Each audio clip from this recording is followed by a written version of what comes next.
तस्वीर लगी हुई है, ठीक है। और बेशुमार ऐसे न्यूज़पेपर हैं जो जिसे बोलते हैं कि India team landed in Australia with style, के वेलकम हुआ है, अखबारों के अंदर जिक्र हुआ है कि भाई शुरू होने वाला है, बड़ा कुछ खास शुरू होने वाला है और ये बॉर्डर गावस्कर सीरीज है।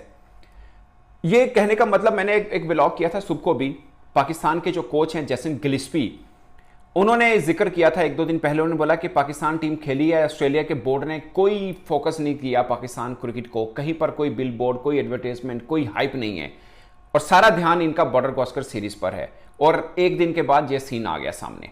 इसमें से कुछ तो आर्टिकल हैं जो ऑस्ट्रेलियाई अखबार ने लिखे हैं। हेरल्ड सन, मैंने जैसे बताया कि ऑस्ट्रेलिया का सबसे बड़ा अखबार माना जाता है, बल्कि दुनिया के भी बड़े अखबार के अंदर इसका जिक्र होता है। मगर कुछ एडवर्टाइजमेंट के तौर पर भी क्रिकेट ऑस्ट्रेलिया ने अखबारों के अंदर आर्टिकल समझ लीजिए या इंडिया के अराइवल का ऐलान किया है। क्रिकेट ऑस्ट्रेलिया ने, सोचिए मतलब किस तरह की प्रमोशन हो रही है। इसमें हम ये सोचें कि हमें नहीं दी गई, वो बिल्कुल ज्यादती हुई है, मगर ये सोचें कि इनको क्यों दी जा रही है, शायद ये भी गलत होगा।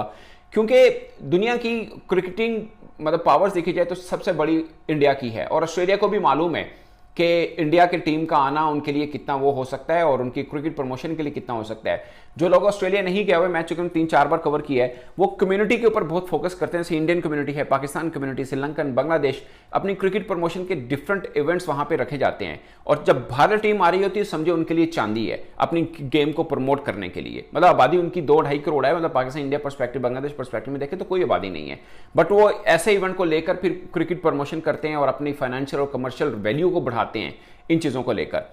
और ये जो सब कंपेन चल रही है, दरअसल ये इंडिया टीम का स्वागत समझ लीजिए, या वो अपना फायदा सोच रहे हैं कि हम किस तरह से इन चीज़ को अब मतलब हाईलाइट करके अपने जो मकासद हैं उसको पूरा किया जा सके। और बाकी ऑस्ट्रेलिया की 13 रुकनी टीम अनाउंस हो चुकी हुई है इंडिया के खिलाफ, इंडिया की भी हो चुकी है। और इंडिया के लिए एक पॉजिटिव साइन ये है कि शामी बुध को, जो मोहम्मद शामी उनके फास्ट बॉलर हैं, वो बुध को खेल रहे हैं एक डोमेस्टिक मैच बंगाल की तरफ से, और उसके अंदर वो अपनी फिटनेस वगैरह प्रूव करेंगे। और नो वन नोज कि अगर वो अच्छा मतलब उनका रिदम नज़र आ रहा है तो उनको भी ऑस्ट्रेलिया की टिकट जल्द मिल जाए। हो सकता है एक आधा मैच तो जाहिर है वो नहीं खेल पाएंगे, बट जल्द उनको मिल जाए, ये भी हो सकता है, बट डिपेंड्स कि उनकी फिटनेस कैसी है।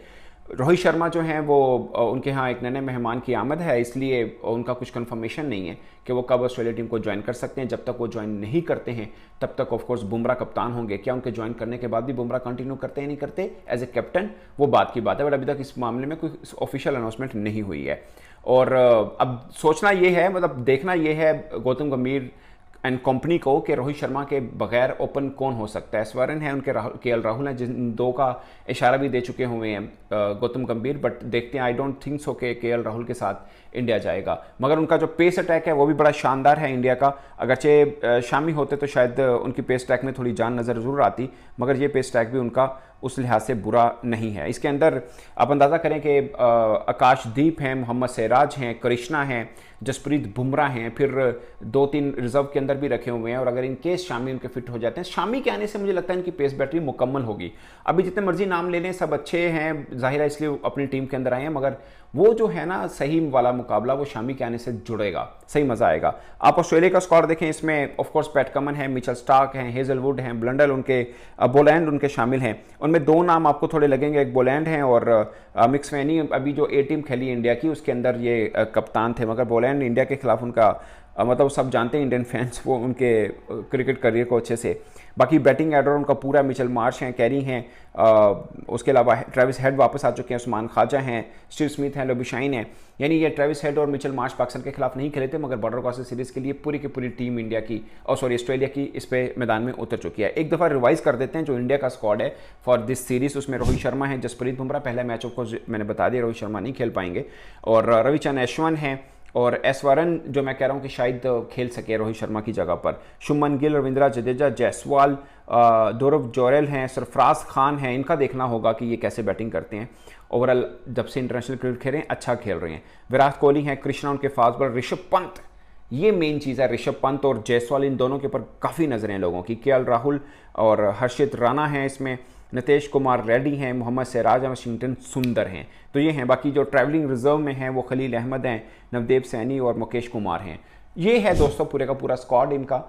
और मुझे लगता है कि एक मज़ेदार सीरीज़ होगी। सबकी नज़रें सिर्फ इंडिया और ऑस्ट्रेलिया की नहीं बाकी सबकी हैं, क्योंकि ये बहुत मैटर करेगा ये वाली जो सीरीज़ है वर्ल्ड टेस्ट चैंपियनशिप को लेकर भी, क्योंकि इसके अंदर ऑस्ट्रेलिया को एटलीस्ट 3 मैचेस जीतने हैं, फिर 2 मैचेस वो श्रीलंका के खिलाफ जीते तो 5 मैचेस उनको पूरे जीतने पड़ेंगे to qualify for the WTC final. और इंडिया के लिए ये है कि वो 4 या 5 मैच जीते, कोई हारे ना मैच, ये भी उनके लिए है कि अगर उनको WTC के फाइनल खेलना है तो ये उनको प्रोग्रेस करनी पड़ेगी। बट पॉइंट इज दोस्तों कि ये वो इंडिया है, मतलब जो अब से 2-3 हफ्ते पहले सब उनको टॉप पे देख रहे थे और गिन रहे थे दूसरी टीम कौन सी हो सकती है। और अब सिचुएशन ऐसी बन चुकी हुई है कि न्यूजीलैंड मुझे लगता है कि शायद बाकी टीमों की निस्बत थोड़ा फेवरेट हो गया हो, इसलिए कि उनको सिर्फ 3 मैच हराने हैं इंग्लैंड के अंदर, जो सॉरी न्यूजीलैंड के अंदर ही जो खेल रहे हैं इंग्लैंड के खिलाफ, जो कि बज़ाहिर वो हरा सकते हैं क्योंकि इंग्लैंड पाकिस्तान से हार के गया और ये इंडिया से क्लीन स्वीप जीत के गए हैं। इनका कॉन्फिडेंस लेवल और टाइप का होगा। अगर पिचेस डिफरेंट है, वो फास्ट पिचेस हैं, वहाँ पर इंग्लैंड के खिलाड़ी भी अच्छा ही खेलते हैं, तो मजे के मैचेस होंगे। यहाँ पर ऑस्ट्रेलिया के लिए सिचुएशन ये है कि 7 में से 5 मैच जीतने हैं। इंडिया के लिए सिचुएशन ये है कि 5 मैचेस लगे, एटलीस्ट 4 जीतने हैं, ये डायरेक्ट क्वालिफिकेशन है। फिर साउथ अफ्रीका का भी है, उनको बांग्लादेश के खिलाफ भी खेलना है, पाकिस्तान के खिलाफ भी खेलना है, श्रीलंका का भी है, उनको साउथ अफ्रीका के खिलाफ भी खेलना है, तो सबके लिए कहानियां बनी है। मगर ये सीरीज इस WTC के पूरे राउंड के अंदर सबसे बड़ी सीरीज है। शायद आप कह सकते हैं कि इसको ये एशेज से भी बड़ी हो जाएगी, क्योंकि एशेज थोड़ी पुरानी है इसलिए हिस्टोरिकल उसकी रीज़न है, मगर जितना इसमें रेवेन्यू और कमर्शियल वैल्यू ऐड हो चुकी है, ये आप देखिएगा ये एशेज से भी बड़ी हो जाएगी। वो मतलब एक जिसे बोलते हैं ना क्रिकेट के ऊपर एक हिस्टोरिकल मानी जाती है एशेज, मगर मुझे लगता है कमर्शियल और रेवेन्यू पॉइंट ऑफ व्यू से ये अभी भी बड़ी होगी और आने वाले कुछ सालों में इसको बड़ा दर्जा मिल जाएगा। अगर से पाकिस्तान इंडिया टेस्ट सीरीज नहीं खेलता, otherwise Pakistan India test series खेल रहा होता तो उसका बराबर में कोई और सीरीज ना होती। इस बार दोस्तों आप अपनी राय कमेंट बॉक्स में जरूर बताइएगा। मेरी तरफ से इतना ही, इजाजत दीजिए, अल्लाह हाफिज़।